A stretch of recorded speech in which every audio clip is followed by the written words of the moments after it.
back to the Garden Show. I am here with Joshua Brown of LowCo Gardener, and we are going to be talking about mulch and how important it is. But one of the things I wanted to share, and Josh and I were just talking about this, what we have found is that people's preferences as far as plant material, but in particular mulch, is often based on what they knew when they grew up. So if you grew up in Arizona, your mulch is going to be rock. If you grew up north, what you're used to is pine bark. If you grew up anywhere around the Lowcountry in the south, it's going to be pine straw. And if you grew up in the Midwest, it's going to be shredded hardwood mulch. So it just depends. I mean, it depends on what your preference is. There are pros and cons of different ones. But what we're going to talk about is why mulch is so important. Mulch, when you put mulch around the base of a plant, what it does, I mean, people think, oh, it's going to be so pretty and it's going to be nicely manicured. And yes, it is manicured, but that's not really why you have to use mulch. If you want your plants to succeed, you want to make sure that they're mulched adequately. What the mulch is going to do is maintain a consistent moisture and temperature level around the root base of a plant. So if you don't have mulch and you water the plants and it's cool in the morning and then the afternoon it's searing hot, those roots are suffering. Whereas if you had mulch on there, it'd be a much happier environment for them.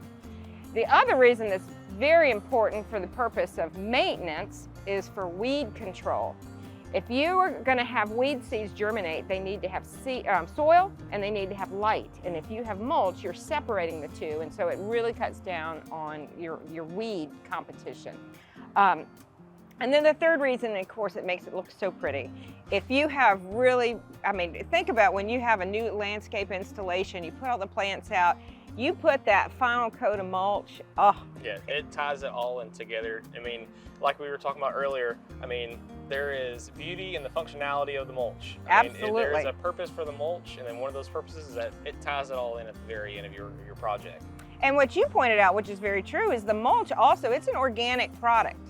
Well, not stone, but when you use the pine straw or the shredded or the pine bark, whatever, it's going to break down over a period of time, and all the nutrients are going to be put back into the soil.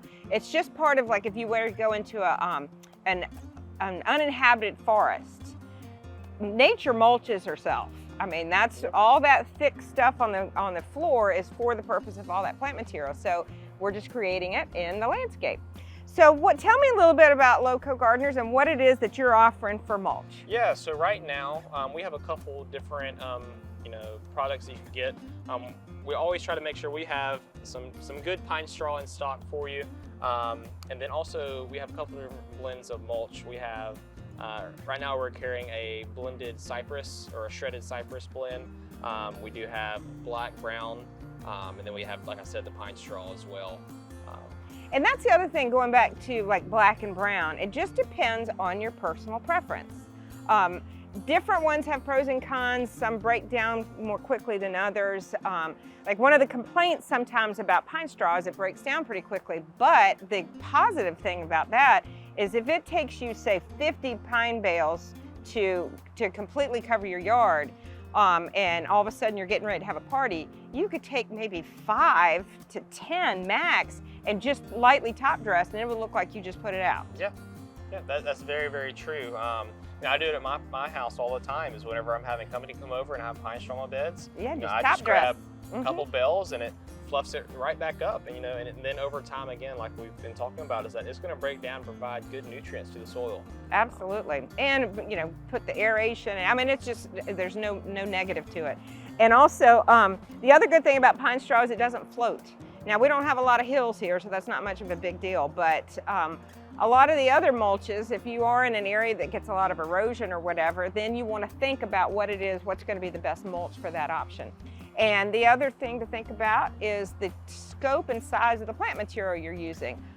Some people like to use the shredded mulch in perennial beds and use the pine straw around their shrubs. Yeah. So it just depends. So like, for example, like you said, whenever you're doing like a very delicate, like, annual planting, if you plant fluffy pine straw around, you know, some 4.5-inch, you know, plants. You know, a little out of scale. It is. Yeah. So, you know, that'd be a very good time to, you know, like I said, go to like a shredded mulch blend or like a pine barking, you know, allow it to make the nice colors pop up against it. And it's fine to mix your mulches on your property. So, well, we really appreciate this, Josh. Thank you so much for telling us about this. Yep. And stay with us. We'll be right back.